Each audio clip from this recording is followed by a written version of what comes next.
don't deserve that. It belongs to a hero.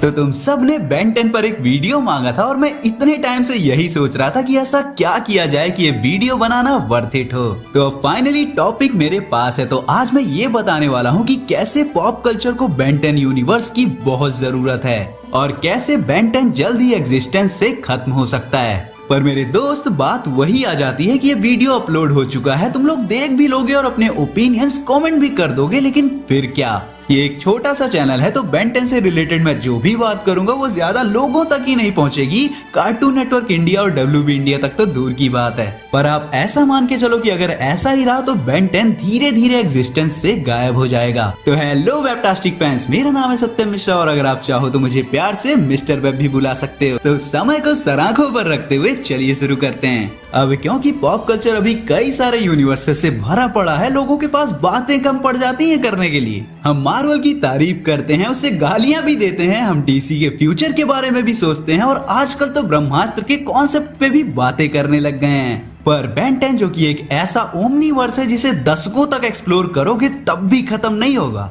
Marvel DC से भी बड़ा cinematic universe बनाया जा सकता है, पर ओमनीवर्स के एंड से इस शो के बारे में बज़ कम हो गई है। इसका एग्जांपल आप ऐसे ले सकते हो कि पावर रेंजर्स 90s और 20s के स्टार्ट में कितनी हाइप में थे और आज देखो लोग बात करते हैं लेकिन कोई हाइप नहीं है। और उसका रीजन है कि क्रिएटर्स की तरफ से बहुत कम अपडेट्स आते हैं और वहीं बात करें बेन 10 की तो उसके अपडेट्स 0 हैं। जो न्यू बच्चों वाला शो है उसे तो काउंट ही मत करो। और ऐसे फिक्शन के साथ यही होता है कि कुछ सालों में लोग समझ जाएंगे कि इस पर तो वैसे भी कोई अपडेट नहीं आ रहा है, तो इसके बारे में क्या ही सोचना, और ये है बस एक कल्ट क्लासिक बनकर रह जाएगा। इसीलिए मैं चाहता हूँ कि ये वीडियो कुछ 100 के व्यूज तक भी ले आए तब भी बहुत है। पर कोई बात नहीं, अगर ये वीडियो उतना नहीं भी जाता है तो तुम जितने भी बड़े क्रिएटर्स के वीडियोस देखते हो उन्हें भी रिक्वेस्ट करो इस टॉपिक पे वीडियो बनाने के लिए, क्योंकि हमें बेन 10 कितना चाहिए ये बात उसकी ऑनर कंपनी तक पहुंचाना बहुत जरूरी है। अब बात करते हैं कि क्यों मैं इस यूनिवर्स को इतना बड़ा बताता हूँ। तो तुम में से बहुत सारे लोग बेन 10 के साथ बड़े हुए होंगे, तो जब ओरिजिनल शो देखते थे तब ओमनीट्रिक्स चाहिए थी, फिर एलियन फोर्स आया और लिस्ट में ग्वेन और केविन की कार भी ऐड हो गई। पर अगर तुम इन सबको साइड में भी रख दो तब भी बेन 10 एक ऐसा शो था जिसमें कैरेक्टर्स बस वहाँ कॉमिक रिलीफ के लिए नहीं थे जैसे कि मार्वल में होता है, या फिर सैक्रिफाइसेस के लिए नहीं थे जैसे कि DC में होता है, पर वो हमेशा एक इम्पोर्टेंट पार्ट प्ले करते थे जो कि फ्यूचर में काम आए। Forever knights, will gags, hybrids या फिर रीडल ब्रदर्स, ये एक पूरा ओमनीवर्स था जिसे हमें आराम से एक्सप्लेन किया गया था। मैं अभी भी शॉक हो जाता हूँ जब केविन ने एग्रेगर को रोका था, वो देख के What? You can absorb my Omnitrix like you did before. You'll have all my powers. No. If I'm gonna do this, I better go with the A game. Finally, the universe at my fingertips. Hands off the baby. Levin? Remember when you told me our people's laws against absorbing energy were lies to control the weak? या फिर alien x का पूरा universe rebuild करना।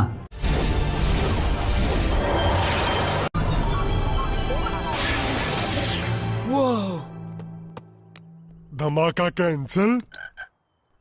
ये तो नकली है। उन्होंने स्टोरी को और इस ओमनीवर्स को डीप ही डीप बनाया प्योर साईफाई के साथ, और इसमें किसी चीज की कोई कमी नहीं थी। इसमें टाइम ट्रेवल था, रियलिटी डिस्ट्रक्शन था, मल्टीवर्स था और तो और मैजिक भी था। इन सब के बाद भी जो डार्क मैच्योर स्टोरी लाइन और लाइट हार्टेड स्टोरी टेलिंग के साथ जो इसका बैलेंस था वो बहुत ज्यादा बेटर था। मतलब ये बच्चों से लेकर बड़ों तक सबके लिए सही था। तो जब मैं बोलता हूँ ना कि PG-13 मूवीज प्रॉब्लम नहीं है, लाइट हार्टेड मूवीज प्रॉब्लम नहीं है, मूवीज का डार्क होना जरूरी नहीं है, तो वो मैं इसलिए बोलता हूँ क्योंकि बेन 10 को देखकर मैं सीख चुका हूँ कि कहानी और कहानी को बताने वाले में दम होना चाहिए। बाकी सब तो बस कहने की बातें हैं। खैर MCU और DCU वो चीज अचीव बहुत कम कर पाते। How many times have you helped people? I don't know. Lots, but I had the Omnitrix. And how many of those times was the Omnitrix out of power or broken? It almost never works right. What's your point? It's not the tool, it's the man. When you're talking about the most powerful weapon in the universe, it's the tool. Captain America winter soldier ऐसे ही MCU की सबसे perfect movie थोड़े बोले जाती है, थी तो वो भी PG-13 ही। पर अगर तुम बेन 10 को दोबारा देखोगे ओरिजिनल से लेकर ओमनीवर्स तक, तब तुम्हें पता चलेगा कि कितनी छोटी छोटी डिटेल्स थी इस शो में। कार्टून शोज एमसीयू की तरह नहीं होते कि फ्यूचर सीजन्स के लिए ईस्टर एग्स छुपा कर रख सकें, पर बेन 10 ने वो करके दिखाया। उन्होंने एक यूनिवर्स बिल्ड किया बेन को सेंटर में रखकर, उस यूनिवर्स की डेप्थ्स खोजी और फिर उसमें और ज्यादा कैरेक्टर्स को डाला। और इतना ही नहीं, उन सब को कैरेक्टर डेवलपमेंट भी दिया, ऐसी स्टोरीज दी जो एपिसोड के एंड तक हमें कंफ्यूज कर देती थी, और ऐसे मोमेंट्स दिए जिसमें हम चिल्लाने लग जाते थे। और फिर उन्होंने टाइम ट्रेवल दिखाया, उससे हम इतना खुश हो गए कि उन्होंने एक पूरा एपिसोड बना दिया फ्यूचर के ऊपर। उसके बाद उन्होंने मल्टीवर्स पर एपिसोड बनाए, ओमनीट्रिक्स के क्रिएटर पर मूवी, और बिना रुके ये यूनिवर्स बढ़ता गया, जाल बुनता गया और हम बस नोट्स लेते रहे। फिक्शन के जॉनरा में एक चीज नहीं छोड़ी इसने, कॉमेडी दी, हॉरर दिया, साईफाई दिया, मैजिक दिया, एक्शन, एडवेंचर, साइकोलॉजिकल स्टोरी सब दे दिया। बस कुछ नहीं दिया तो वो था इसका कंटिन्यूएशन। अब उनके पास चांस है कि इसके कल्ट क्लासिक बनने से पहले लाइव एक्शन नहीं तो एक बिग बजट एनिमेटेड यूनिवर्स तो चलने दो, स्पिन ऑफ सीरीज लाओ और तो और मूवीज भी लाओ, और कोई भी इसे रोक नहीं पाएगा फिर से रेवोल्यूशन लाने में। और बस सुपर हीरो जॉनरा में नहीं बल्कि हर जॉनरा में, क्योंकि उनके पास हर जॉनर के लिए कोई ना कोई मास जरूर है। बस टीम अच्छी हो और राइटर्स अच्छे हो, बस दुआ करना कि कोई बिगाड़ ना दे इसे, क्योंकि अगला बेन 10 से रिलेटेड अगर कोई भी प्रोजेक्ट आएगा और अगर वो खराब निकला तो समझ लेना कि बेन 10 का दी एंड हो चुका है। क्योंकि जब तुम सालों तक अंधेरा करके उजाला करते हो तो वो रोशनी बार बार चालू बंद करे तो अंधेरे की आदत डाल लेनी चाहिए। अब इस वीडियो को शेयर करो या फिर कुछ भी करो, पर इस बात को एज अ बेन 10 फैन आगे पहुंचाओ। तो मैं मिलता हूं आपसे अगले वीडियो में, तब तक के लिए बी फैंटास्टिक। यूट्यूब पे और इंस्टाग्राम पे भी कई सारे लोग मुझसे ये पूछते हैं कि भाई तू माइक कौन सा यूज करता है नरेशन के लिए। तो आज अपन तुम सबको अपना सेटअप दिखाएगा, तो तैयार हो मेरा सेटअप देखने के लिए।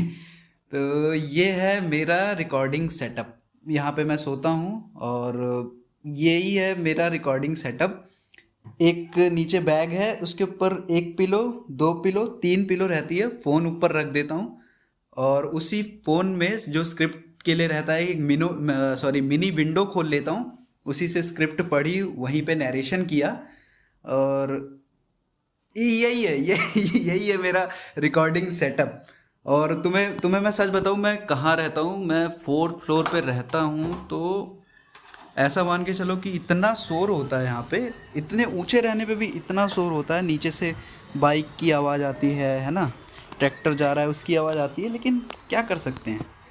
बस चलो, और कितना मोटिवेशन चाहिए तुम्हें।